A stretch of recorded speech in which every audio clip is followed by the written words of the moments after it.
If you only have a 401k, you're not getting the most for retirement. Wait, what? Add a Robinhood IRA on top, then they'll boost it by 3%. You can do that? And if you transfer in any retirement account, you get 3% on top of that. Is there a limit to the match? No limit. Robinhood Gold gets you the biggest contribution match of any IRA on the market. Sign up for Robinhood Gold at Robinhood.com/boost by April 30th. Subscription fees apply. Investing involves risk. 3% match requires gold for 1 year from first match. Must keep IRA for 5 years. Match on transfers subject to additional terms and conditions. Robinhood Financial LLC, member SIPC.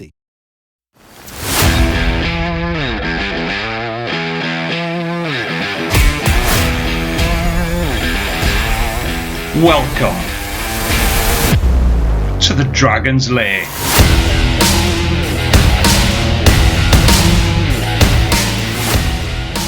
Hello and welcome to the Dragon's Lair, the podcast all things Dragons RFC and rugby in the region. Hope you're all doing well. I'm Jamie, and joining me, as always, is my co-host, Gavin Thomas. How are we, Gav? I'm very well, Jamie. Very well, everyone, I suppose. Excellent. We are available on Apple Podcasts, Spotify, and the Sports Social Network. So if you like what we do, please subscribe, leave us a kind review, and tell your Dragons mates about us, because it really does help us grow the pod. Right then, Gav, I think we'll get straight into it then. Dragons v Leinster. So, as expected, the Dragons lost to Leinster 33-10. Captain and player of the match, Dan Sheehan, Thomas Clarkson, Kieran Frawley, Charlie Lagatai and Scott Penny scored Leinster's tries, with Ross Byrne converting 4. And Ivan Owen, who made his first start in 20 months, scored Dragons' only try, with Kai Evans kicking a penalty and a conversion. So, 33-10, Dragons still looking for their first win of the season. No home win since October 2022. This was to be expected, really, Gav, wasn't it? There was no surprises, I'm afraid, with this game. I think the result wasn't a surprise. I think the performance was disappointing.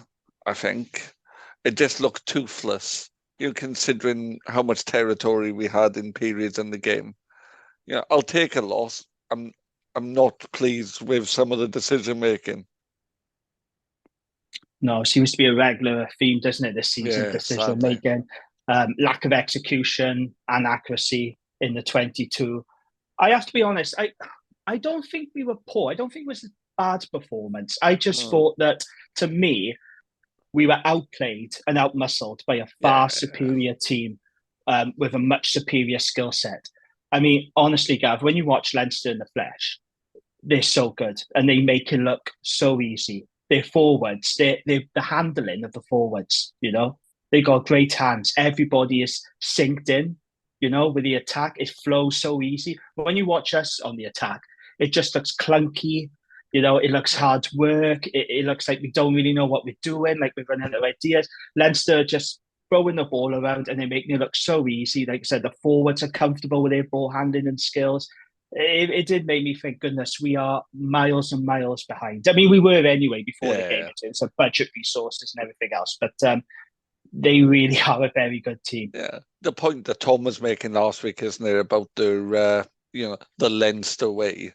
And you can be cynical and say, well, you can build a way if you've got a budget twice the size of anyone else in the competition. But you can see that in the way they played. They were very sharp. Yeah. And what was your take on it? You were at the game, Jamie. What was your take on it? Because watching it on TV, it was not the best game of rugby I've ever seen. It's fair to say. No, I mean, the first thing I will say, the atmosphere was a lot better than the Cardiff game, because that was on a Sunday as well. There was a bit of life in the crowd. For the first half, at least. I think the second half, when they came out and scored that early try. Yeah, that it did feel like, there was an air of inevitability about it. And it did feel like, oh, here we go. But I thought the game was okay. The conditions were pretty difficult. Yeah. It was pretty horrendous, to be honest. Like I said, I don't think this was a terrible Dragons performance. I don't think we were that bad. I just think, like I said, we're completely outplayed and outmuscled and outgunned by a much, much superior team. But of course, we will talk about the cards, because this game was, let's just say that a few incidents. So let's get into it then. Let's talk about this. So in the 65th minute, Tane Basham caught Ross Byrne in the head with his elbow. Let's be honest, it was a glancing cheap shot, wasn't it? Yeah. And after a lengthy TMO review, Basham was shown a red card. And today the news has come out that he's going to be banned for 4 games, reduced 2 weeks mitigation on apology and all that sort of stuff. He will return for the Dragons in the Challenge Cup for our game against Poe. So Tane Basham out of action now for the Dragons for 4 weeks. Gav, what could you say about it? It was so dumb, wasn't it? It's justified red, wasn't it? And bam. It was brainless, absolutely brainless. I don't even understand why you're doing it. And I'm not condoning cheap shots, but if you're going to do a cheap shot, do it properly at least. He didn't even make contact. It was awful. And the minute it happened, I was, well, that's clearly a red. And I don't understand why it took so long, because that was as red can be. Yeah. There was no mitigation.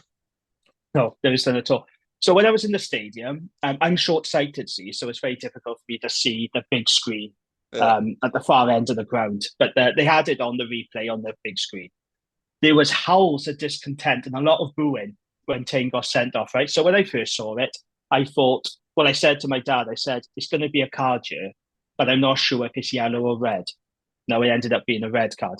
We left the game slightly early for many reasons. And on the way out, the security guard said to us, that was never red, was it? It was never red. So I need to go back and have a look at it because, I'm not sure. When I got back home and I watched it back, I just thought, for fuck's sake. It was clearly a red, wasn't it? It was clearly a red. And it's funny, like the reaction I've seen to this is wild, absolutely wild takes out there. You got some people saying on the Facebook forums, the game's gone soft. You barely made contact. Then you got people on Twitter today, because I saw the Irish journalist Murray Kinsella. He posted a video of the incident. It's been on social media now for at least a week. Yeah. But he reposted the video and he, wrote about Tane Basham getting a 4-match ban. You want to see the replies to him. And him for the rest of the season. You could have killed someone and all. It's just absolutely ridiculous. He's scum this assault, and it's crazy. Look, it was dumb. It was stupid. He hasn't killed anyone. No. Yeah, so he will hopefully learn from this, won't he? I guarantee I will get cheaper shots than that on Saturday. And there'll be no video. There'll be no videos in Sussex Division 5. And it happens in rugby. It shouldn't be happening in a professional game. He certainly shouldn't be doing that. No. But let's calm down. He's got a red. He's got an appropriate ban. That's fine. No one else needs to have an opinion on it. The things have happened, and I thought the ref did a good job in quite difficult circumstances. There was the Leinster where Leinster scored from. I felt they got the penalty where the Leinster players kicked it through the ruck, and he said, he's come through the gate. Well, unless the law has changed, so the gate covers everywhere in the vague area of the ruck, he hadn't come through the gate. But I think generally the ref got it right. When I watched it back as well, that incident, Steph Hughes desperately tried to convince the ref that it was mitigation because he was falling. Yes. It was so desperate, wasn't it? And I'm sat there watching thinking, just shut up, Steph. Just shut up. There's no mitigation here, mate. And it was painful to watch. I'm a clumsy man. I fall over a lot. I don't tend to throw my elbow into whatever I'm falling on. I saw a comment from somebody as well after the game on Twitter saying, Di Flower probably defend him, you watch. He did no such thing. In fairness to Di Flanagan, he said, and I quote, it was very silly from Tane. He wants to be a top-end player, but that wasn't good enough, and top-end players don't do things like that. Quite right, Di. It's hard to defend him after an action like that. The other thing I will add to this is, I'm sat in the Bisley, just behind me is the hospitality boxes. Warren Gatland was behind us. That's not going to go down well, because if you remember in the World Cup, he got sent off against Georgia for, instigating that bloody scuffle. And he's got sent off again in front of Gatland. I think his Wales place could be in danger, couldn't it? He's on the fringes anyway, isn't he? Because, if you're looking at the pecking order of back rows, he's quite down now anyway, isn't he? You know, like Aaron, Jack Morgan, Tommy Rafael.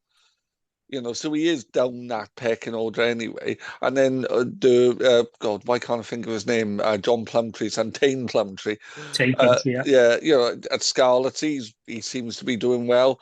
So, you know, he is at risk significantly. You know, his position was never secure and will become less secure with performances like that, really.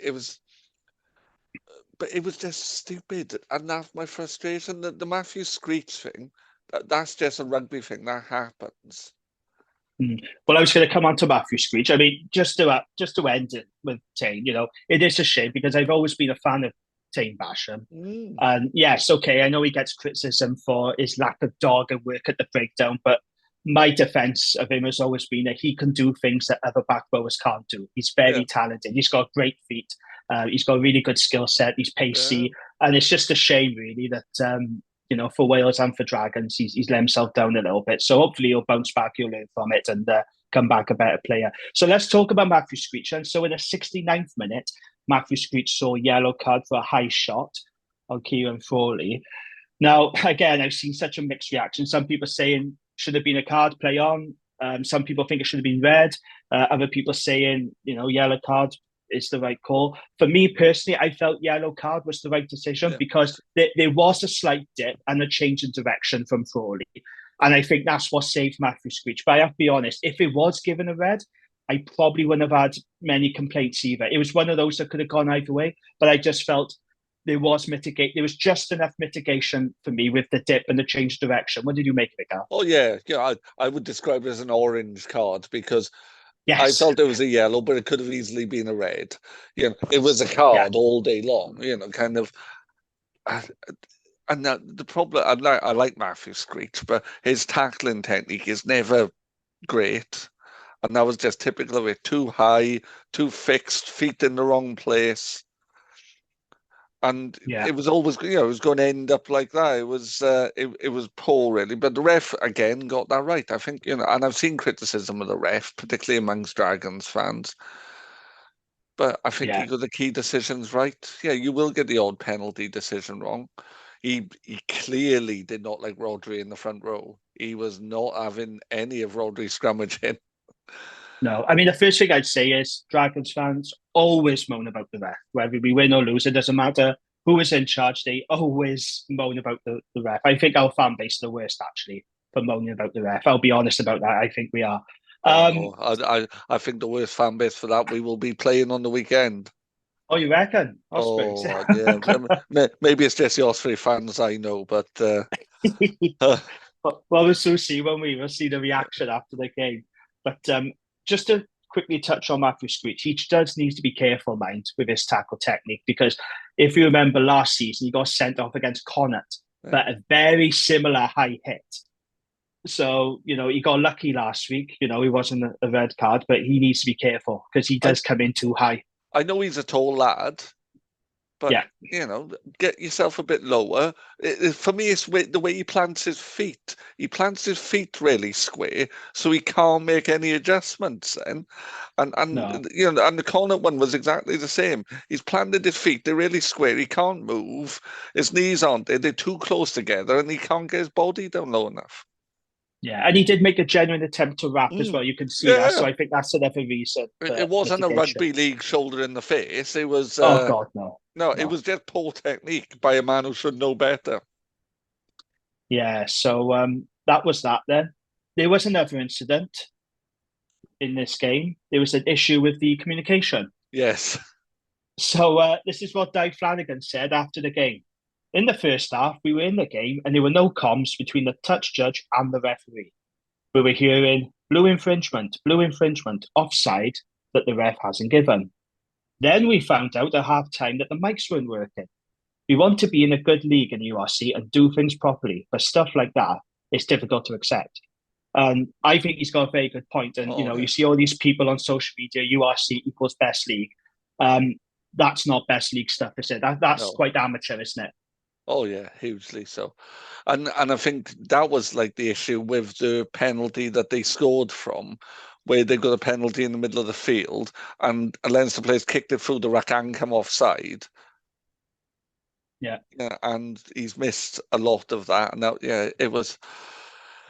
The thing is, the URC best league thing, I don't think anyone says that seriously, do they? That's an ironic Oh, they statement. do. Oh, To be God. fair, the Irish say it a lot. The South Africans now are starting to say it. The Scottish, there's some Welsh. I like the URC, mate. I'm not as down on the URC as a lot of Welsh people are. Oh, I'll no. always support the league, but what I will say about it, and we had a pod about this on the Wrap with Hugh Griffin, it does have its flaws. It does have a lot of flaws, the URC. It's not perfect by any means. I don't think it's the best league, but I think top 14 is a better league, personally. But that's just my personal opinion. And I think the English Premiership has declined and waned, especially now with the loss of his teams. Yeah. That's really diluted that product. But where do you stand on the URC then, Gav? Well, it's fine. URC equals perfectly fine league. It would be my It's not quite as catchy, is it? No, it's not. But it's good. It's competitive. Yes. It's the issue is it is dominated by the sides with the biggest playing resources, as all leagues are. When people say, "Oh, that's not," well, the Premier Football is like, it's you spend more, you win more. Simple as that. And Leinster dominate it. And Munster do as well. Munster fans, well, we're not like Leinster. You've got a playing budget much bigger than any of the Welsh regions. You've got a playing budget much bigger than any of the Scottish regions. You've got a playing budget bigger than 2 of the 4 South African franchises. So don't be suggesting that Munster aren't in that kind of arms race financially either. But they are good teams, and they're good teams who do well in global and in European competition, like Leinster, clearly. I think the challenge is, it is a league of 2 leagues, really, isn't it? There are the top 8, and then there's the ones who aren't there. And sadly, the Welsh region seem to be in the ones who aren't there. Yeah, I think it was the first time in regional rugby all 4 teams lost playing at home in the league. I mean, I don't know how many times that's happened, mind, where all 4 teams are playing at home and they've all lost. But yeah, it's a pretty damning stat, isn't it? And I just think it shows that's where Welsh rugby is. I mean, it was a deflating weekend, wasn't it? I mean, I watched all the games. I mean, Scarlets, that was a comedy show at the end with Steph Evans. I mean, that was almost comical, but the Ospreys were unlucky, but you could see that coming a mile off in the last 10 minutes. You just knew Glasgow. I mean, they're driving more. And we know all about Glasgow's driving more as Dragons fans. It is very, very difficult to stop. And Ospreys have got a good pack, but maybe that's somewhere we can target. We'll talk about this later on. Ospreys' more defence might not be up to it. He really did struggle to cope with Glasgow. And Cardiff came close.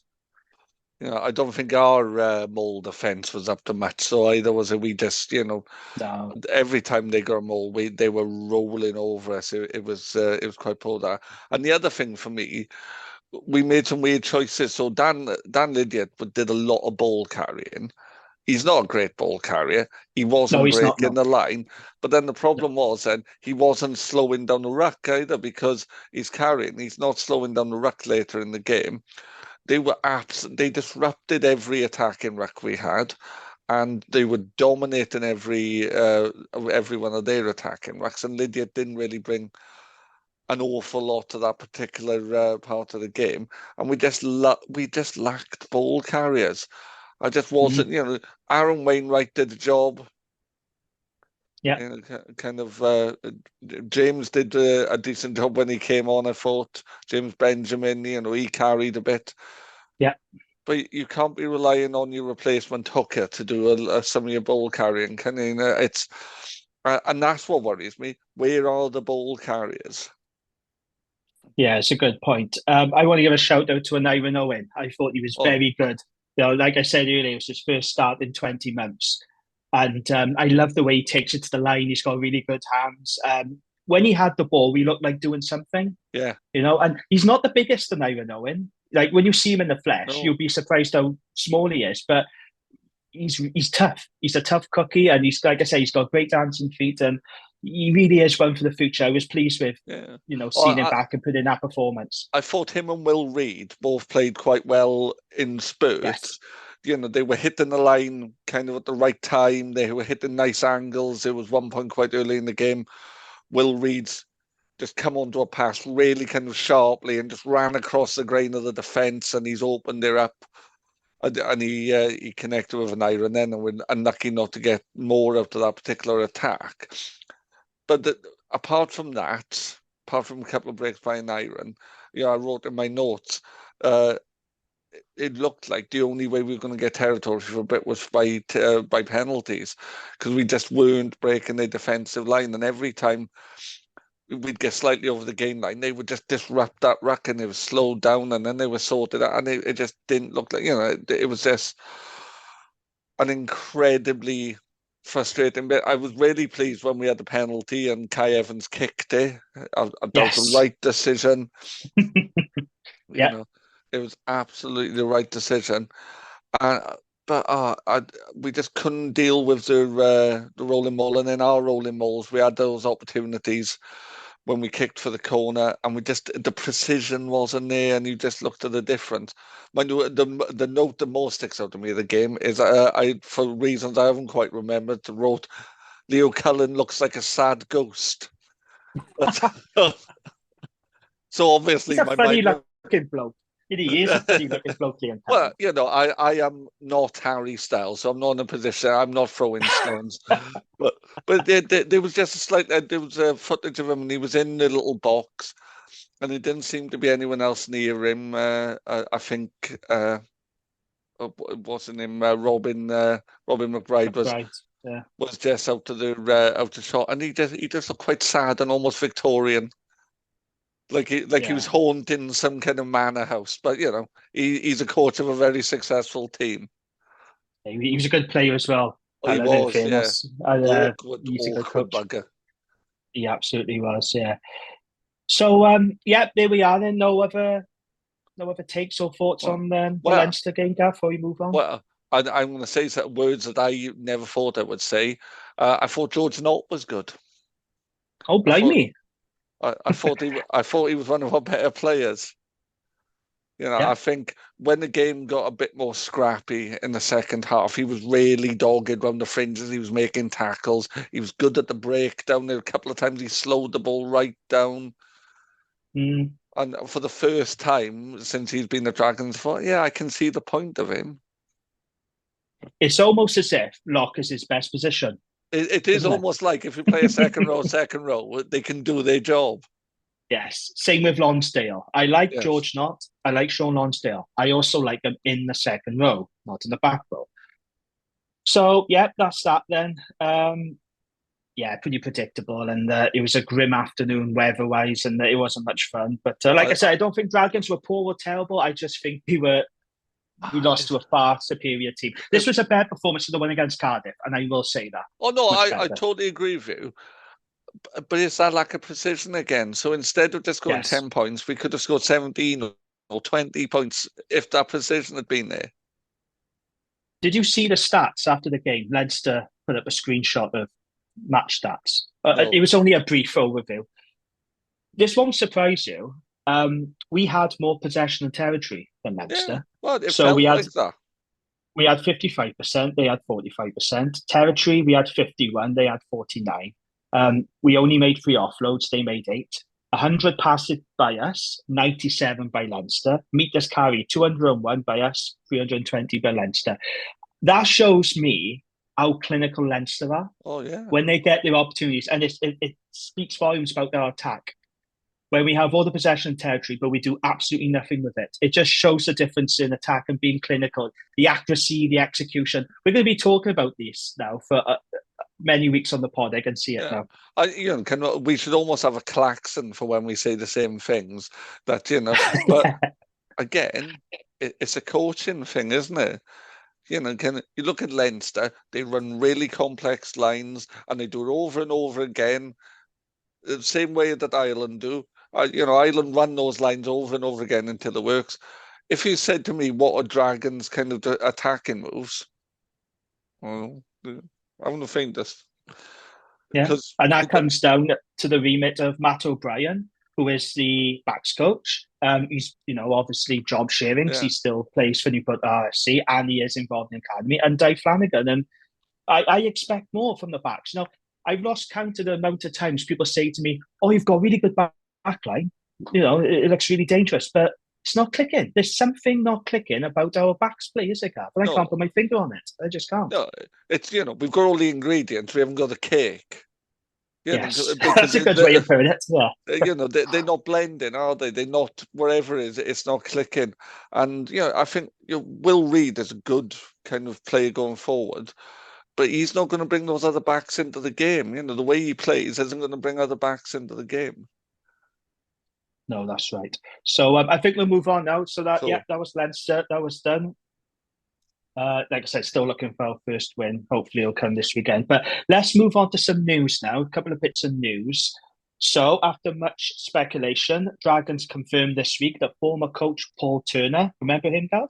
I do indeed. I remember him playing. I'm old enough to. That's why I asked. That's why I knew. Yeah, no, I was a massive Paul Turner fan when he played for Newport. He was a great player. Before my time, but so many older people tell me he was an excellent player, very talented Paul Turner. He just came at the wrong time. You know, he was playing at the same time as Jonathan Davis. It's a tough one, isn't it? So anyway, Paul Turner, he will be working with the club on a part-time consultancy basis for the remainder of the season. So what's Turner going to be doing? Well, he's going to be assisting with player recruitment, which is pretty handy considering our head of recruitment, Rob Burgess, is no longer with us. And he's going to be developing scouting links and supporting the club's pathway system.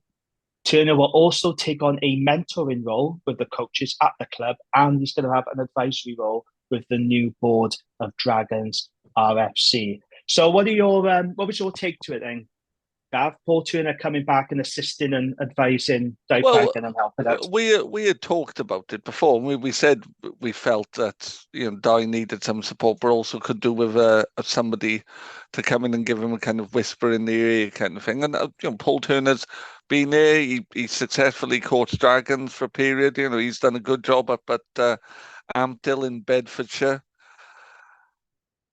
You know, in terms of getting those from kind of regional, kind of county leagues up into the championship. Yeah, I think it's a really good move. For a couple of reasons. First of all, I think Paul Turner is a very good coach, and I think people forget. I mean, Dragon supporters know how well Turner did with such little resources. I mean, we talk about the lack of money and resources the Dragons have now. Turner didn't have a pot to piss in when he was coach of the Dragons. And let's not forget, he was Bangor's League Coach of the Year back in 2010. Yeah. I mean, they were training, you know, Ronnie Parade. Yes. That was their training. Like, they trained on a cabbage patch. That was the gym. It was a rusty old shed where they worked out. I mean, the facilities were awful. He had no money, and he did a really good job. And it's a shame he left. I mean, he left because of some, you know, internal issues, not because of results. It was mainly because of internal. You know, he did upset a few people. You know, he fell out with the board, and there was a whole stuff with Andy Howell and everything. But he can be quite spiky, apparently. Yes, but he's a very good coach, and he's very knowledgeable, very experienced, and like we talked about, I think Di needs a helping hand. He needs that experience, because if you look at the coaching setup as a whole, I'm not entirely satisfied with it. There's too many part-timers. There's not enough experience within the whole coaching setup. Too many job shares going on. And I think Turner's going to be a valuable asset. Just have a full-time coaching setup. Yeah, have Di, have Meffin, have a couple of other guys. Yeah. And you got to wonder, where's the money then? Because, you know, Dean Ryan was gone. But what's happening with his wages? I mean, surely there's space there, because Dean Ryan was on a lot of money. Di Flanagan's not on the same money that Dean Ryan got. No, so I think it's really good news. I think it's a shrewd move, and hopefully that'll work out. I'm pretty pleased. I hope so. My fear, and this is going to be a very niche Venn diagram here. So, alongside Dragons, I also follow Hastings United Football Club in the Isthmian League Premier, as you do. They're my local side, and there were some changes in management. I'm playing well, and there were some problems, and then there were. Someone was brought in, and there was lots of rumours. Oh, X is going to leave and Y is going to leave, and rightly enough, within about a week, we lost half the team and lost the manager. I have a dreadful fear that that Dragons are about to have the same experience as Hastings, and I hope not. In the kind of because I'm already starting to see some rumblings that some people aren't very happy in the setup at Dragons with Turner turning up, and I don't know how reliable these sources are because man on internet says something isn't the greatest arbiter of truth, but it does worry me because I saw it recently enough in the club, so I would hope I didn't see it in Dragons as well. But something has to happen, doesn't it? Because we've got all the pieces; they are just not slotting together. No, interesting you say that because when I read Dave Flanagan's comments, because he was asked about Turner after the Leinster game, it came across quite spiky. Yeah. Because the suggestion was he was going to come in. I mean, nobody suggested this, but he seemed to think that the report was he was going to come in as a director of rugby. Yeah. And it was Steph Thomas from Wales Online who broke the story. And at no point, and I read the story a couple of times, at no point does he ever mention a director of rugby role. No. He's there as an advisory role. So Steph covered it and broke the story as he should have been. But Dave seemed a little bit, I don't know, I don't want to say threatened, but he got a little bit spiky by the suggestion of Dave Flanagan coming back. Paul Turner coming back to the club. I thought it was quite interesting, just the tone of his comments. Yeah. More than anything. Did you pick up on that as well? Yeah, I think it was interesting. He was quite defensive, and Dye is quite an open and transparent coach, but he felt quite defensive in that situation. But I can see the logic of it. You've got a guy who's coached the team before, who's got a big reputation in the town as well. He's a favourite son of the town. It's problematic, isn't it? If you're Dye, you'd be wondering what's going on. I didn't even realise Turner had left Ampthill. I thought he was still up there. No, he is still part of Ampthill. He's doing this on a part-time basis, so he will still remain as head coach. But it would be interesting to know the length of his contract. When does his contract with Ampthill sort of come to an end? The thing is, they've got pots of money. They've probably got more money than we have. Oh, Ampthill, really? Yeah. Somebody is funding that club. I've played against Ampthill vets, not their first team before anyone suggests I've played at that level. And Ampthill Club is literally in this tiny little village on the fringes of Bedford. And, it's like a proper old school ground. Yeah, it's not getting filled up, but there are pots of money in that club. And, they've got South African guys. They've got guys coming up the Saracens Academy being siphoned up there. They have got a strong playing group. They've stayed in the championship for 7 or 8 seasons, and this is a tiny little club in a small village. So there is money there, and he's been there for a long time. And I know that when I played against their vet side, and I said about Paul Turner, I said, "Well, Paul Turner's your coach," and he said, "Yeah, well, we're looking after him," was the suggestion. Yeah. Okay. Fair enough. So Paul Turner said this about Ampthill and his role with the Dragons. So he said, "My main focus remains with Ampthill, who I remain fully committed to. But this is an exciting opportunity for me to once again support Gwent Rugby, the new board at the Dragons, plus Dave Flanagan and his coaching team." So he's making it clear that Ampthill is still his priority. That's what he's fully committed to, but he is going to help in any way he can to assist Dave Flanagan and Gwent Rugby. Like I said, I think it's a good move. I think it's shrewd. It's popular with supporters. And they'll go down well, I think, with a lot of Dragon supporters. I'm just disappointed he doesn't have the mullet he had in the 80s. That's my only... No. He forever has a mullet in my head. So another bit of news then. Judgment Day. I don't know if you've seen this news. I have. So Judgment Day doubleheader that we have every season, that's now going to be at the Cardiff City Stadium on the 1st of June. So Scarlets will face Dragons. That's an away game for us. And Cardiff will face the Ospreys.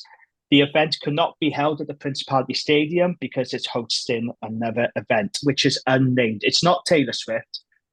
People keep saying Taylor Swift. It's not Taylor Swift because Taylor Swift is on the 18th of June. and this game is on the 1st. So it's not because of Taylor Swift. It's Yellow. an event which is unnamed. Oh, I love that. Jeff Lynne's yellow. Yes, please. You hate it, but I love it. I love it. I should have seen it when they played Wembley Stadium, because they did play Wembley Stadium, didn't they, a couple of years back? Yellow. It was Jeff Lynne's yellow, it was called. I was going to say, because there's a version of yellow that plays in the theatre in Hastings, and I'm going to suggest Jeff Lynne probably isn't involved in that. Oh, I know you hate yellow, but I love it. Yes. But, sorry, I've taken us off on their sidetrack. Yeah, so I'm just curious now to know what the unnamed event is. And like I said to you, I hope it's Rolling Stones, because they're going to be going on tour soon, I would think, or so like Metallica or something like that. But yeah, I don't know if I'm going to bother with Judgment Day this season. I don't fancy going to the Cardiff City Stadium for it. It's not a bad stadium at all, mind. It's just out to the city centre, it's in Leckwith. It's a bit of an RC walk. Yeah, it's an arse to get to, in my experience. Because I was thinking about going this year, but yeah.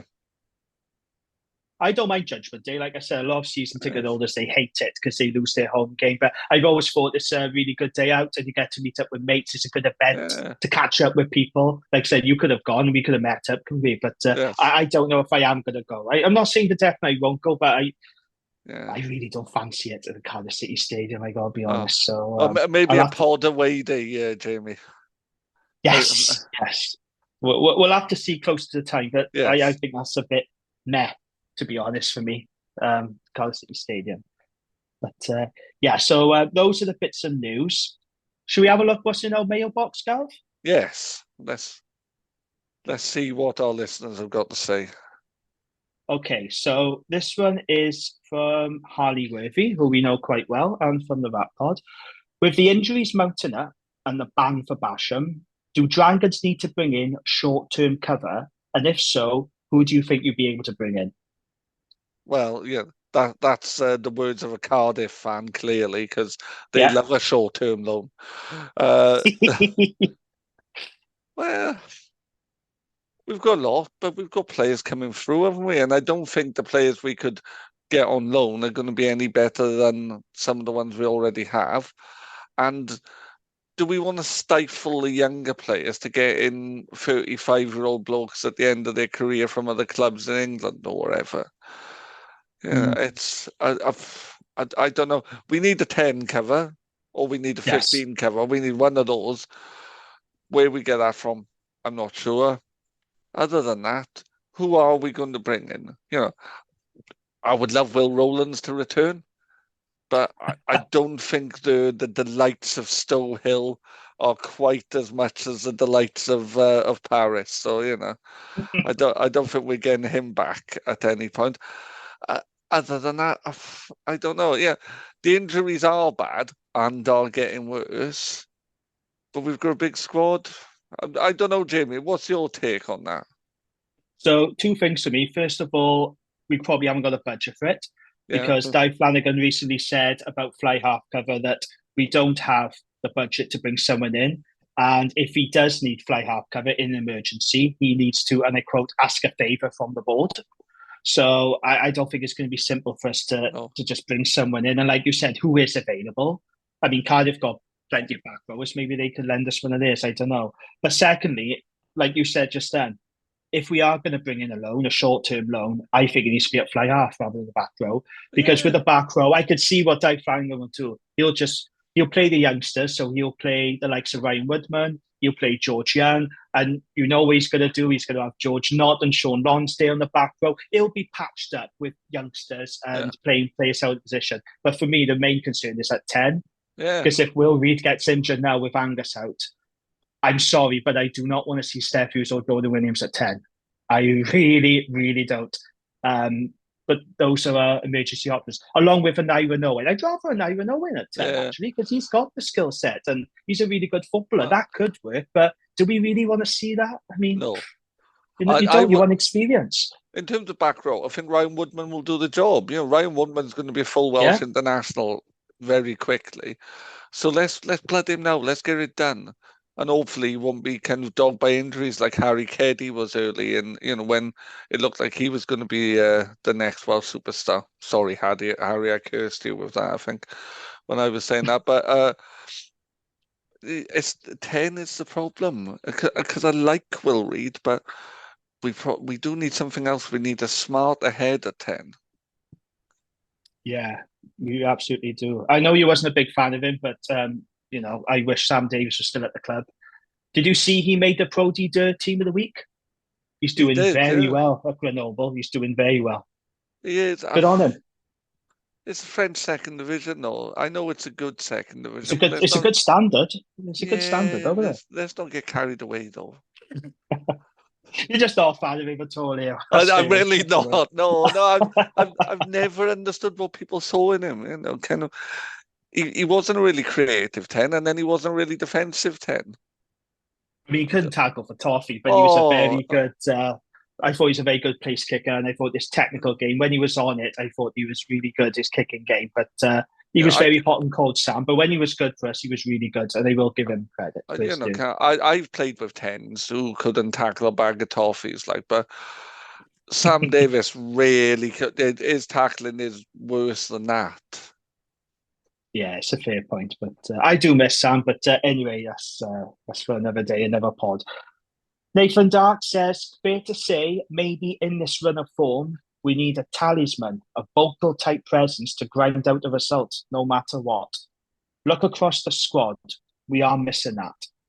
That's a fair point, isn't it? Oh, yeah, it's a point I've made as well. We need you need that Dan Biggar type character who's just going to go, come on, I am not losing this. Yeah. Somebody who will not accept defeat, but we don't have that. You know this squad really well, Jamie. I don't think there's someone who does that, is there? Lydiate is experienced, but quite a quiet man. Yeah, I thought Steph Hughes was going to be that person, especially when he was announced as captain. But I have to say, as much as I like Steph Hughes, and I think he's a very good rugby player, solid club pro, I don't think he's a good captain. I don't think he's got the captaincy mindset and skill. I've got to be honest about that. I know some people may disagree with me, but I don't think he's a natural leader and captain. Do you? He's not coming across like that. But then I think we are bereft of leaders. I'm not sure who the leaders in that club are right now. It seems to lack that. Again, Will Rowland's natural leader. We let players like that slip, which I understand as well. But maybe Elliot.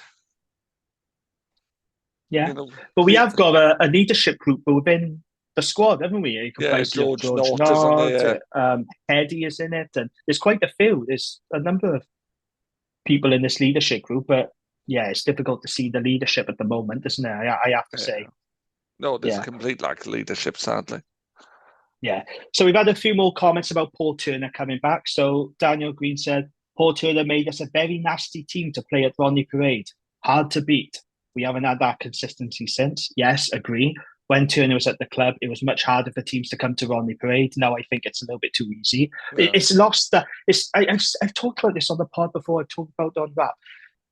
People talk about Rodney Parade being a fortress. It hasn't been a fortress for a very long time. It's lost its edge for me. There are times, mind, where, the crowd are on it and it has, these flashes of how it used to be a Rodney Parade. But it's not, I'm afraid it hasn't been that way for a long time. That's the reality.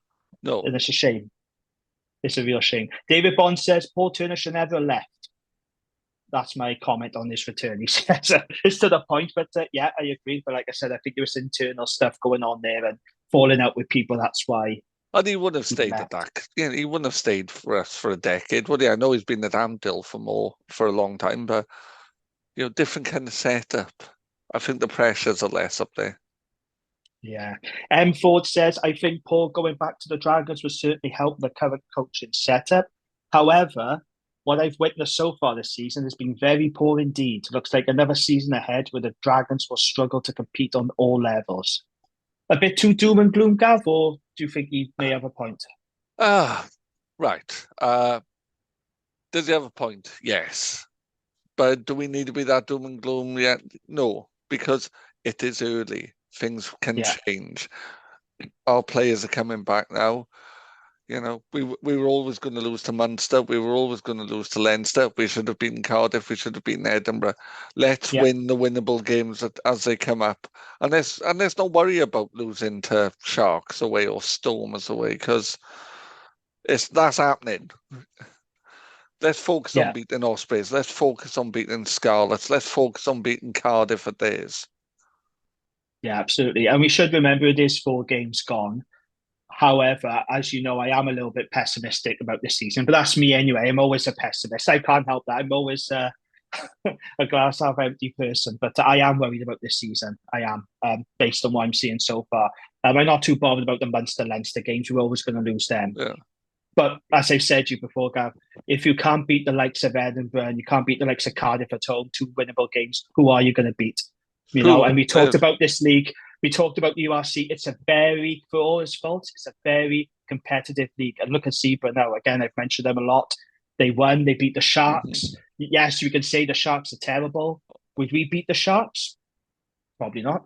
If we're being brutally honest, I mean, you know, it is worrying. That's my concern. If we can't win the winnable games, who are we going to beat? But I hope to be proven wrong anyway throughout the season. So, yeah, hopefully I will be a bit more optimistic. But at the moment, I am a little bit concerned. I'm not going to lie about that. Okay, so we got a comment now from Darryl Phillips, someone who I know quite well. It's my dad, in case you're wondering. He says, I'm sure you've got strong views on this, Gav, on this next subject. So he says, in light of the report into the Welsh Rugby Union, do you think there should have been a lot more resignations than just one, or do they deserve a chance to put things right? So just before you answer that, then for those of you who don't know, I'm sure you are aware, but there was an independent review carried out, and it's been released this week. It's found aspects of the Welsh Rugby Union culture were sexist, misogynist, racist, and homophobic, and not properly challenged. The WRU board was also described as dysfunctional, ill-equipped, and unable to address the serious institutional and culture problems it faced. The report makes 36 recommendations, and the WRU says it will accept all of the recommendations. Now, I don't know if you've read the full report, Gav, but I have not. The full report. I couldn't sleep one night. I read it briefly, and then I woke up in the middle of the night and I actually read, I think it's 36 pages. I did read through it. I'll tell you what, Gav, I mean, you've probably seen the snippets and some of the stuff that's come out. It's some really grim findings in that report, Gav. Really, really grim findings. What did you make of it? Right. It was disgusting, but it was also absolutely, I wasn't going, oh my God, I can't believe that. Of course I believe that. We have a dysfunctional union running a largely dysfunctional bloody sport in a country, and I don't like to criticise all of Wales, but we aren't always the most progressive people in the world in Wales, and I think there are ideas, and people running rugby in Wales, and all the time I've known rugby, they aren't the greatest thinkers in my experience, and I say that as a rugby committee man myself, but we have got this professional sport that is run by amateurs, and when you try to turn it professional, they cannot deal with it. And there's all the comments about the CEO, and they're saying, well, what's your experience running a company? She's one of the highest rated business women in the world. Forbes magazine said she was one of the most influential business women in the world, or business people. Yeah, they should all go, all of them, including Nigel Walker, because he was there when it was happening, and he should have been driving that. They should all go. Get actual people in who know how to run an organisation properly. It's a professional body. It should be run by people who are professional. Yeah, that's the one. There's several things that stood out for me, but the main one was what you just mentioned there, Amanda Blanc, when she was challenged by a member of the WRU board. And like you said, she's a FTSE 100 executive. Forbes magazine, flying high as CEO Noah Zaviva, very, very experienced, very credible, very knowledgeable business person. What do you know about governance? Is what she said. And she was raising concerns about the women's game, and somebody had said to her, no, it's all fine, I've just been to see him train.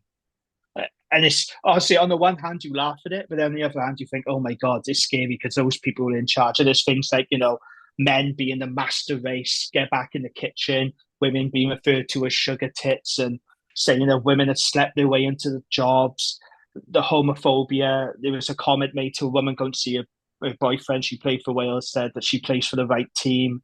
It's just, it's awful, isn't it? It's just really, really awful. And I think the worst thing for me as well, some of those people who've made those remarks, they're still there. Some of them are. Yeah, some of them would have left, but I bet you some of them are still there. Well, and they're the ones who really got, be shown the door. But Nigel Walker did say with some of these allegations, they didn't know who it was. I'm thinking, well, surely you could try a bit harder to find out. Does. Someone knows. Yeah, someone does. Yeah. Of course, someone knows. Yeah. But the thing is, it's like any organisation, isn't it? If you feel it'll be treated seriously, you'll call her out then and there. If you don't think it's going to be treated seriously, you don't call her out, and that's when problems come out. I spend a lot of my time looking at the safeguarding culture of organisations. WRU has no safeguarding culture at all. No. Because people didn't feel free to challenge grotesque behaviour. Yeah. And Amanda Blanc said in the resignation letter, I mean, if you haven't read that, that's pretty damning, I find, the resignation letter. She says a couple of times, but there's no strategy. There's no strategy in the WRU. They didn't know how to raise complaints, how to address them, how to implement a strategy and a plan going forward. It was just... and I don't blame her for leaving. And I was listening to Radio Wales the other day. They had Abby Tierney, who's the new CEO, coming in. And she was asked about where would she like Amanda Blanc to come back. And said, we'd love to have her back. I'm thinking, why the hell would she come back? Why would she come back now? Well, just because you got a new board? There's no way she's going to go back to WRU now after what she's experienced, even if it's a brand new board, is she? And you wouldn't blame her, would you, if she did turn around and I think she'd be insane to go back there, unless she goes back, right, here's a list of the people who shouldn't be here, get rid of them and I'll come back. That's absolutely the only way I would go back if I was here. These 15 people getting shot because I'm not working in the same organisation as them. The problem is rugby is a professional sport, right? And you can say, well, it wasn't always professional. Yeah, that was nearly 30 years ago now. Let's move on. Let's understand that. And if you compare it to, I'll compare it to cricket. Cricket, again, a sport run by old white men predominantly. Yeah. Cricket was revolutionised by men who weren't old white men, stuck to the old ways, went, tell you what, we can make this game better, we can turn it into a multi-million-pound operation. And they have done. And there is still issues in cricket, but they are being rooted out quickly. And the game itself as a professional body is rising. And not because of old white men who like a tie and a blazer, but because of men and women of colour and, kind of all around the world who are just bringing new ideas into the game. And rugby needs to be thinking in the same ways. Yeah, interesting. Amanda Blanc, in her resignation letter, she does actually mention Yorkshire Cricket Club as an example of sort of where the WRU, the path it was heading down. Same problems that was being experienced in Yorkshire with the racism, the homophobia, the bullying and everything else. But just to answer Dad's second part of the question, I do think the new board deserve a chance to put things right. Because these are new people coming in now. They weren't part of what's going on. The likes of Richard Collier-Keyword and Abby Tierney. So we need to give them a chance. We can't just go, it's never. I'm all right with them. Anyone who was there when that happened should be gone out the window.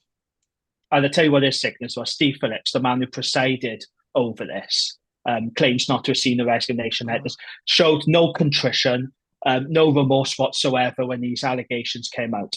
They've paid him off, though. Nearly £500,000, which is just ridiculous, isn't it? Money that could have gone into the game, sorely needed into Welsh rugby, and imagine being a terrible human being and getting £500,000 for it. Shocking, really.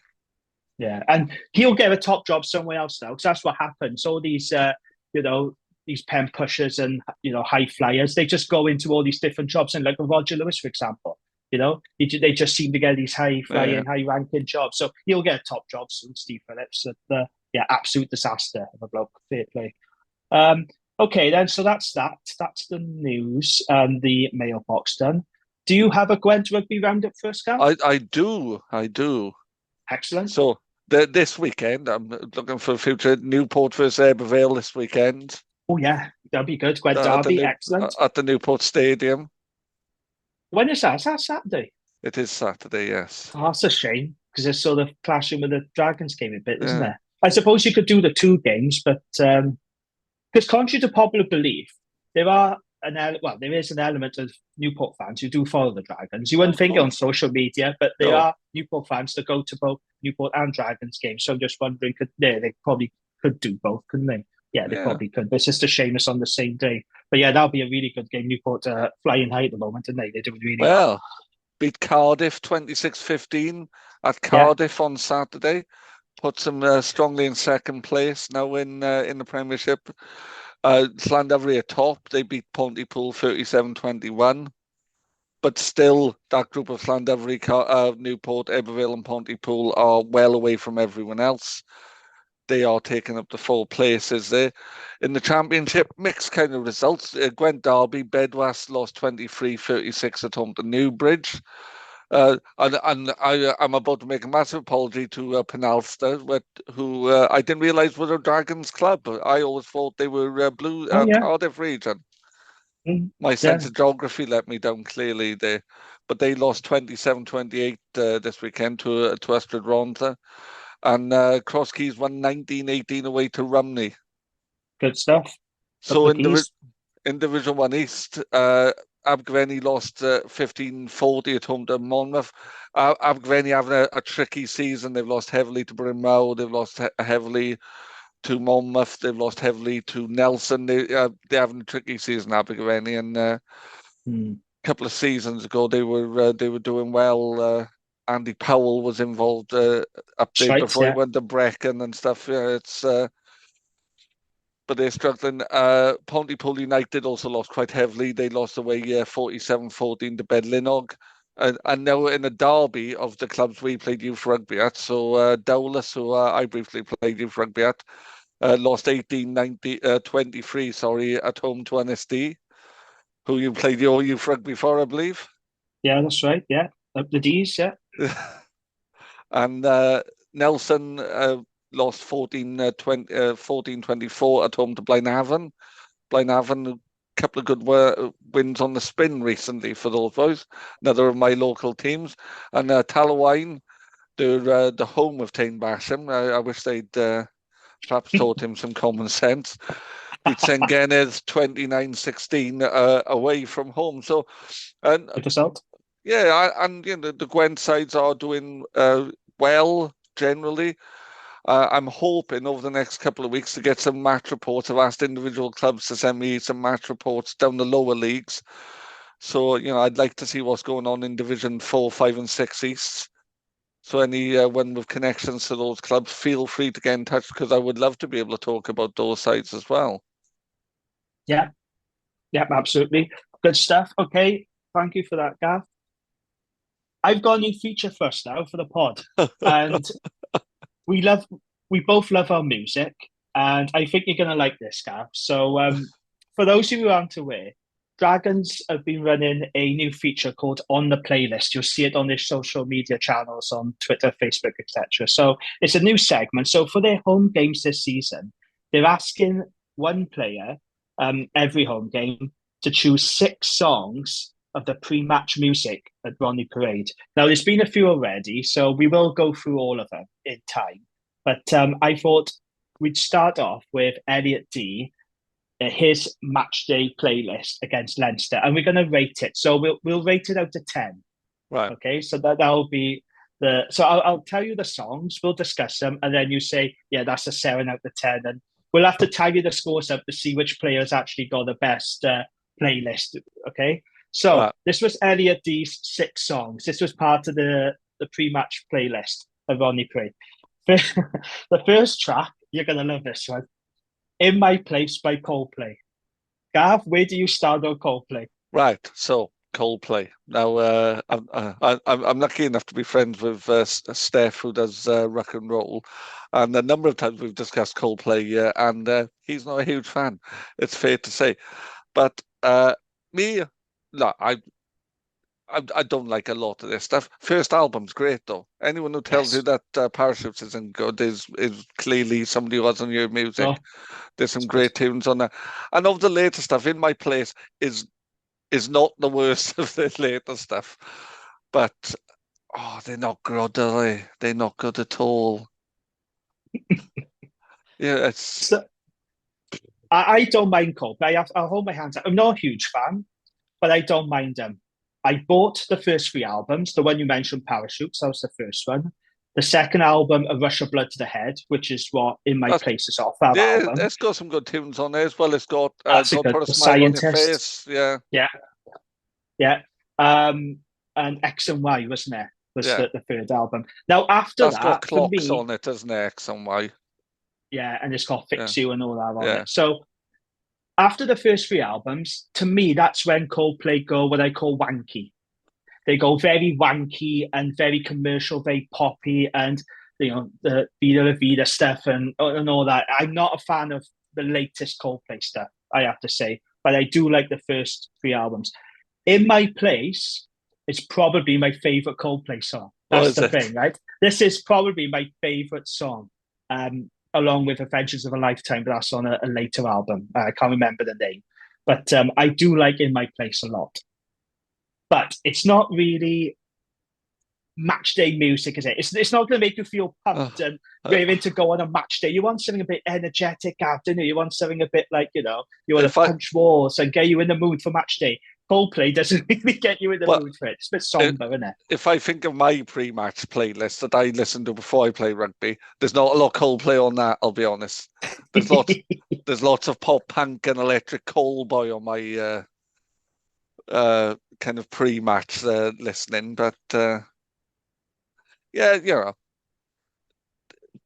Coldplay have committed worse crimes than In My Place. Would you see them live? If a mate said to you, I got a ticket, free ticket, or just pay 20 quid or whatever. I'll be honest, Jamie, if they were playing the top end of my garden, I'd probably shut the curtains. I've seen them live on TV, and it's a bit bland live. I don't know. Yeah. They played the Newport Centre a very long time ago. It might have been the first album or the second album. They did play the Newport Centre. That's when I would have liked to have seen Coldplay before they became wanky and really blew up into this huge band. Bands in stadiums, I don't know. I've never had a huge love of watching bands in stadiums. I've been lucky to see lots of the bigger bands like Oasis, Mannix, in smaller venues, and I feel lucky, kind of having been able to do that. The best stadium band I've ever seen was Rammstein in Cardiff, Principality. Oh my God, it was one hell of a show. Oh, I bet. I mean, the pyrotechnics. I mean, Dragons talk about Bring Your Fire, Christ alive. Rammstein were bringing fire that night. Cannons going off, fireworks. It was insane. Love. Do you like Rammstein, by the way? I do, yes. Oh, hell of a band. So I don't know if you know Electric Callboy. Electric Callboy, a German band, and they're like Rammstein with none of the serious. So they're kind of mixture of Euro dance pop and metalcore. Oh, I got to check them out. And again, they're great. Like they have confetti cannons and loads of stuff. Yeah. So yeah, we got The Moves by Electric Callboy. I recommend it to you. It's brilliant. I'll be very impressed if a Dragons play actually has Rammstein on their playlist, but I doubt they will. So, okay, that's In My Place by Coldplay. I'm a fan of that track. Maybe not for a match day, but I do like that track. The second track is one I don't like. Sweet Disposition by the Temper Trap. I can't name you another song by Temper Trap off the top of my head. I'd have to go on Spotify. I cannot. It's just one of the songs by a band, and that's it. I just know that particular song, and it's massive hit. They're the Australian band, I think, didn't they? The Temper Trap, right? I'm not a fan of this track at all. I don't like the vocals. I don't like it. What do you think of it, Gab? Do you? I quite like it. It's you do? Okay. I like the guitar tone. It's kind of very early U2, very heavy delay and stuff. The vocal is a bit insipid. Yeah, I don't like the vocal at all. But the guitar, I really like the guitar tone on it. Yeah. Okay, and then the third choice, I don't know if you've listened to this, Cornwall My Home by the Countrymen. So I never heard of this before, and then I listened to it today on Spotify, and it's a really nice sort of folk song, a homage, if you like, about Cornwall. It's a bit of a love letter. Now, I thought, why would Elliot be choosing this? I think it must have something to do with Lloyd Fairbrother. It must have something to do with the Cornish Ballad. This is probably a tribute to him. Yes. I would have thought. I would imagine so, because Elliot's a Newport boy, isn't he? He's yeah, but Newbridge, I think he's from actually. He's from Newbridge, but yeah, he's from near that way. You're gonna like the next two songs because I know how much you like the Verve. So Elliot has chosen two Verve songs. He's chosen Sonnet, great track, and I like this one as well. Lucky Man, Sonnet and Lucky Man. Gav, you love the Verve, I know. What do you think of those choices? You must be impressed with that. I am, yeah. It's on my pre-match playlist. I have a Verve song "Come On" from Urban Hymns, but yeah, I love Lucky Man as well. And it's my 50th next weekend. I'm playing a tiny little gig with some mates of mine, and Lucky Man was one of the songs we were going to play until I worked out I couldn't be bothered to learn all the chords. So I've chosen something simpler. But no, Lucky Man is a great song.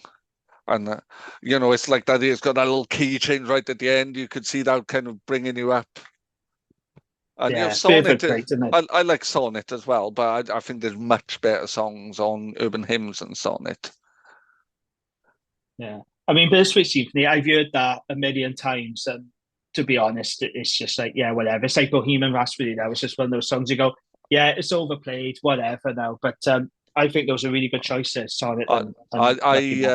I still think Bittersweet Symphony is better than most things, to be honest. I remember the first time I heard it, and I was so blown away by it. I was living in South London at the time, and I heard it on the radio, and I literally ran out of the house to get the HMV to buy her own single. The problem is that it reminds me of England football, because ITV used that for years on their England football coverage. That's what puts me off. They do. But the best part, I love the first. Yeah, the best part in it is a bit that no one ever plays all the things about this, like the bit when the two vocals are crossed over. It's a Sex and Silence melody and violence bit, and the other vocal. That's as good as anything. Yeah, I am a Verve fan, though, as you know, Jamie. I do like the Verve. Richard Ashcroft's a bit of a dickhead, if I'm being honest. I really don't like his views and the whole COVID denying stuff. No. But the Verve itself, separate the art from the artist. That's what the artist and the art. You know what I mean? I'm a huge Smith fan. I've had to make lots of compromises there. Yeah, it's like me with Pantera and Phil Anselmo. Absolutely. Again, another band I love. I hate that guy. I hate that guy. But I love Pantera. And if they were playing live, because they are back together. They've got Zakk Wylde there, haven't they? And Charlie Galante, and they are touring. Yeah, he's a good guitarist. He's perfect for Pantera, mate. He's absolutely perfect for him. I'd love to see him live, but Phil Anselmo's an absolute dick. I saw him live at Newport Centre. Did you? Oh, yes. Lucky bugger. Were they good live? Oh, yeah. Superb, yeah. What tour was that on? Don't tell me Cowboys from Hell tour, was that? No, it was the one after. It was the Fabian. Oh, Vulgar Display. No, Vulgar Display. It was Vulgar Display tour, yeah. Oh, you lucky sod. I'd love to have seen that. Should we move on to the last song then? Yeah, absolutely. It's Beautiful Day by U2. So what do you think of that one? It's, I quite like early U2. Terrible thing to say. I like early wherever. But yeah, it's not a great song. It's fine. And I'm convinced the line in that, it's a beautiful day. And I'm convinced he says, I've got a bulgy feline. I never noticed that, but I'll have to listen back to that. It's a beautiful day. I've got a bulgy feline. I'm the same as you, though, Gav. I like U2, but I love the early stuff. Yeah. Sunday Bloody Sunday. I Will Follow and all that. I love the early. I got a Greatest Hits, the Greatest Hits album that I had of U2. I bought the years ago on CD, and I remember CD one was brilliant because it was the early stuff. Yeah. And then CD2 was the later stuff, and that was the CD I never played because I just didn't like it, I didn't forget Fire is their best album for me, and they never came close again to that for me. But they're a fun band as well. I also, Beautiful Day always reminds me of when they had the championship on ITV. Yes, and, I would always find myself saying, "It's a championship. Have you ever been to hell?" To the tune of A Beautiful Day. Oh, brilliant. Okay, so those are the 6 tracks then. In My Place, Coldplay, Sweet Disposition, The Temper Trap, Cornwall My Home by The Countrymen, Sonnet and Lucky Man by The Verve, Beautiful Day, U2. Gav, what's your score out of 10 for Elliot's playlist? 6.5. You're going 6.5. Okay, I'm going to go 7 because I really don't like The Temper Trap and I'm not a fan of U2.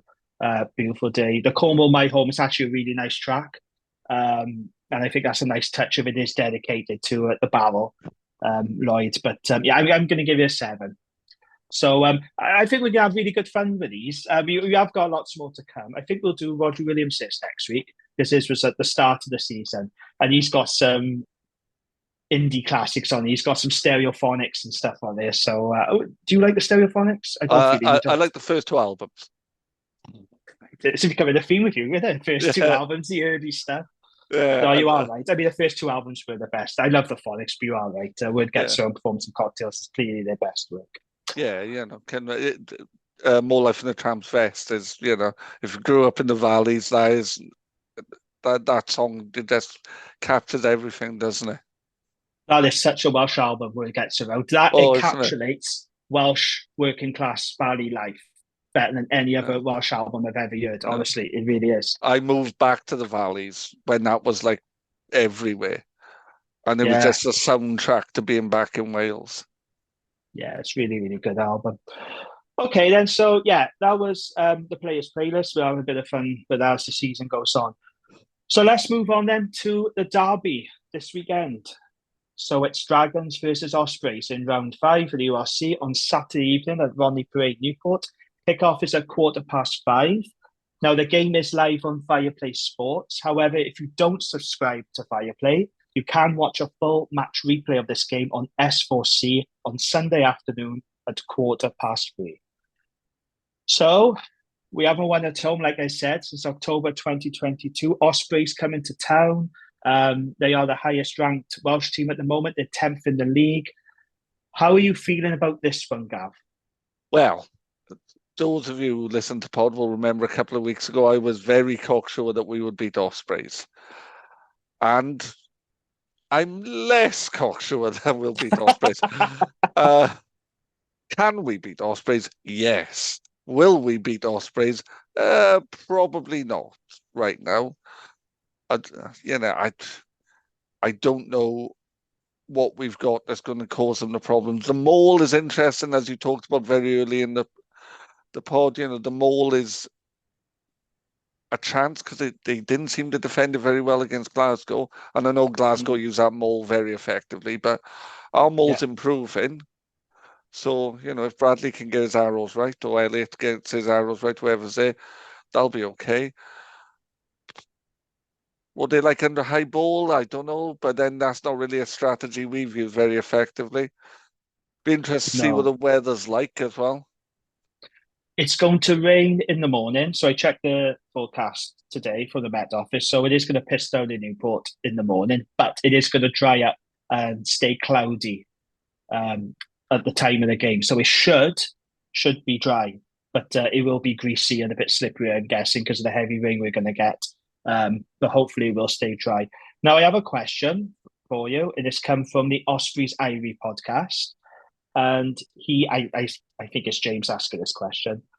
He's asking, where's the game going to be won and lost this weekend? Where do you think it'll be won and lost? What are the key areas, do you think? Well, kind of without sounding too generic, where is modern rugby won and lost? Is won at the breakdown? Yeah. Can you get your breakdown speed up? Can you disrupt the other team's breakdown? It's going to be won in the air. Mm-hmm. Will the kicking game put the opposition under pressure? Will they get you in the right parts of the field? And it'll be won in the set piece.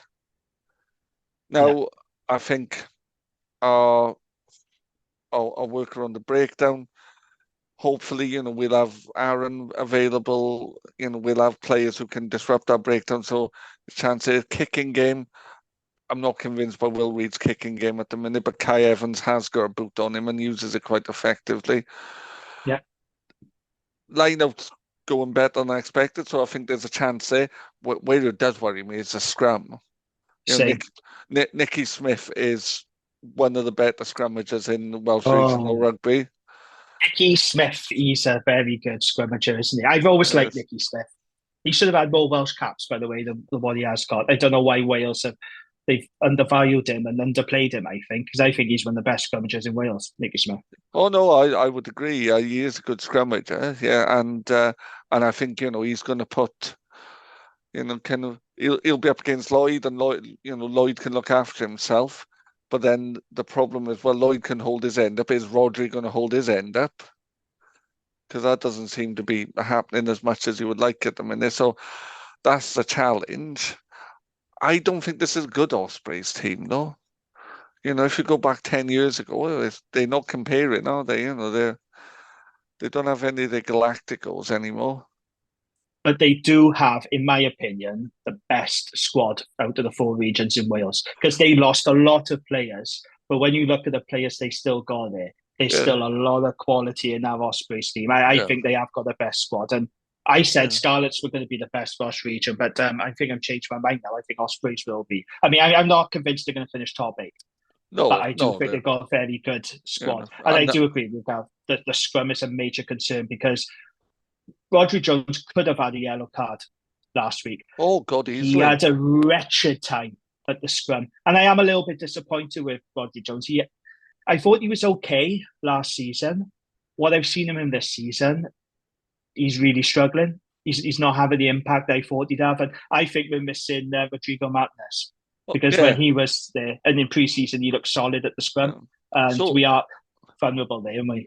What I'm seeing with Rhodri, and this is great on a kind of an audio podcast, but his bind, he's getting this long bind quite early in the thing, but then when he comes under pressure, his bind is very weak, and he's got no position to move himself. So when he's getting pushed, he hasn't got that strong bind, and he just can't get anything, and he's getting driven upwards, he's getting driven downwards, because he hasn't got an anchor. Now, I am a terrible lucid, so, but that's what's happening to him. He's just not getting a strong enough bind, and he's just being driven about all over the place as a result of it. Yeah, I am concerned about our forward, so I do think that's one area where the game could be lost. I do think Ospreys have got a very good pack. They got good scrummagers, as you mentioned, Nicky Smith, Rhys Henry, who James has a weird obsession with. I mean, he's a good player. All Ospreys fans, I am getting a bit concerned about his obsession with Rhys Henry. Sorry, carry on that. All Ospreys fans do. Josh Gardner of Blood and Mud loves Rhys Henry. He's good, though. He is good. I will give him credit. But, they absolutely love him, don't they? They absolutely love him. But, I am concerned about up front. Our driving more defence will have to be on it, because I do think Ospreys are going to target that area. And we should target theirs. Like you said, with the breakdown as well, and the kicking game. So just a bit of news then, I've reading today in the Argus. So they're reporting that Aaron Wainwright is going to be available.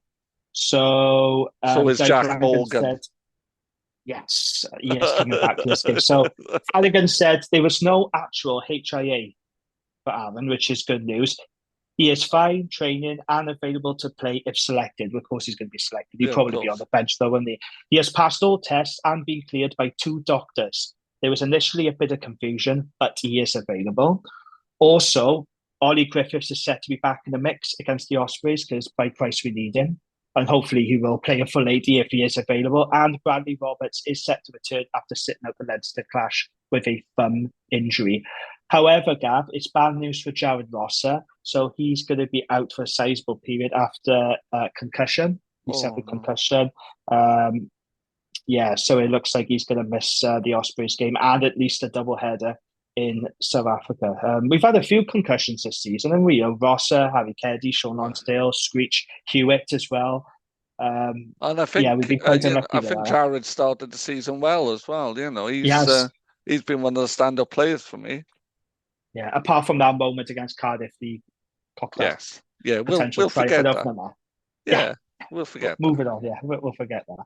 So, okay, so let's get a prediction from you then, Gav. How do you see this going?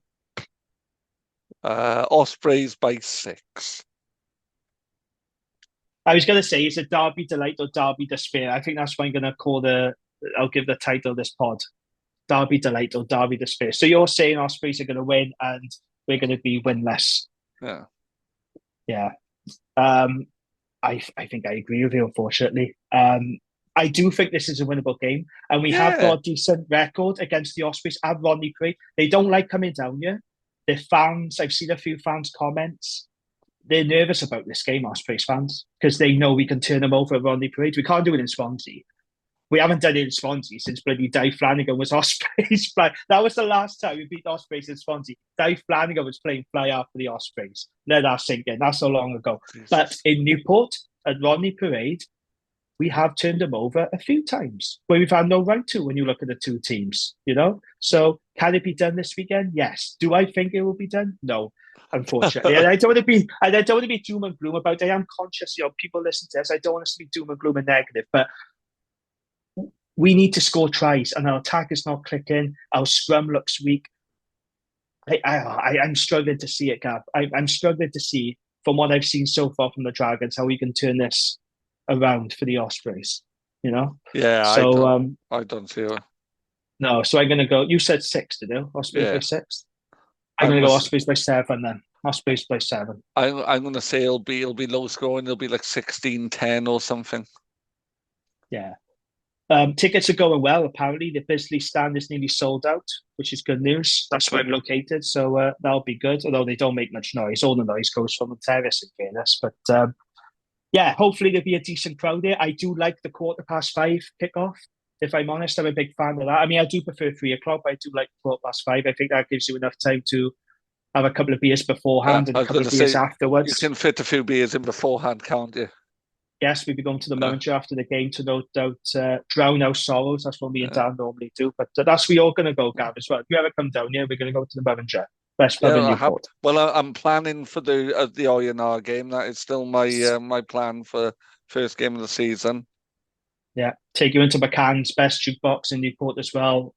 The metal stuff they go on there, the rock and metal jukeboxes out in this film. So what was the biker pub that used to be in Newport? Oh God. Well, so that was the Hornblower. The Hornblower. So McCann's is actually Amy McCann used to work in the Hornblower. The original Hornblower side is in that pub. Oh, is it so really? It's a continuation of the Hornblower. Oh, the Hornblower was brilliant. I mean, don't get me wrong, it was rough as arseholes. Yeah. But again, they had an old school jukebox, with the CDs in it. Yes. And the albums they had in there. Oh, my days. Well, Metallica, Judas Priest. And all they still had a brilliant. vinyl jukebox when I started going there. Wow, really? That I promise I was entirely legal for. The worst toilets I've ever been in my life was the Hornblower in Newport. You were literally pissing up against the wall and the smell was awful. Absolutely awful. You wouldn't dare go for shit in those toilets. No. Like, even if you absolutely had to, you would never go for a poo in there. But, it was awful. But, like anyone who deliberately chooses to poo in Welsh pub toilets, I've got, they're quite brave people for me. Yes. Yeah, so if you do come down, Gav, I'll show you the sites and sounds. I know what I will do. My plan is before Christmas, definitely. Excellent. I think that's it, isn't it, Gav? I think Unless there's anything else? No. Excellent. Okay. Well, thank you for joining me. As always, it's been a pleasure. And I'll speak to you next week, where hopefully we'll be talking about a Dragons win. That would be nice, wouldn't it? Because we've had them in pre-season. But now I want us to talk about a win that actually counts. Because that would be good, wouldn't it? That would be nice. And no, we will do. Even though I've said we'll lose, let's be positive. Let's be positive. Upper Dragons. Okay, thank you very much, Gab. I'll see you soon and speak next week. Bye, everyone. Bye. Thank you for listening to the Dragons Lair podcast. We hope you enjoyed the show.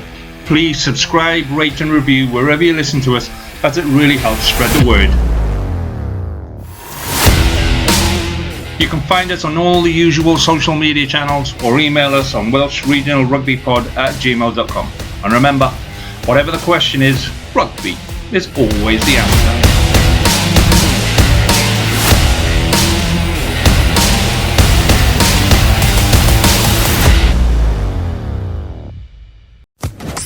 Social Podcast Network.